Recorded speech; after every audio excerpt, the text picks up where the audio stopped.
مقاول اخويا النجار وصاحب الدار. هنتكلم النهارده على خطأين شائعين في المعمار، بالذات العمود. ايه اللي يعيب العمود؟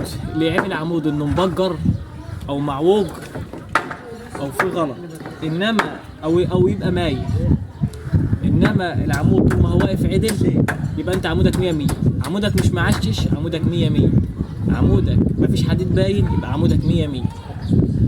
العمود يتعمل انه يشيل احمال الدور مش للديكور.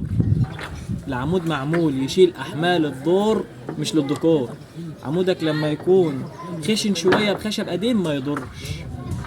الناعم كده كده بيرجع يتعبك تاني في المحاره. طب العمود لو مايل بيتحط تحت باند. الكود بيقول ان انت ليك في المتر ملي، يعني ليك في ال30 متر. لو عماره 30 متر ليك فيها 3 سم. دي فين؟ في العمود اللي في نص المبنى. لما تنزل الشغولي يبقى فيه 3 سم، مش العمود الواحد 3 سم، لا، الدور كله والارتفاع 30 متر يبقى فيهم 3 سم. طيب لو عمود الناصيه، لا ده سنتي ونص. عمود الناصيه فيه سنتي ونص، ليك نص ملي في كل متر. العمود العمدان هي طالعه 100 100،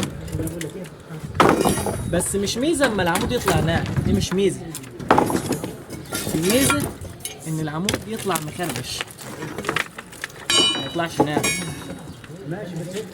فيا اخواتي بعد كده ما تخافش من شغل المهندسين، خليك فاهم. يعني لو جه لك زبون رخم ويقول لك انا مش عايز في العمود ملي، قول له هات مهندس يستلم مني واعمل في العمود 3 ملي. دي انا بتكلم في اللي هو الملي، دي بيجي في العماير العاليه، انما لو ادوار قليله ممكن يبقى فيها زياده من 3 ملي عادي بتعدي.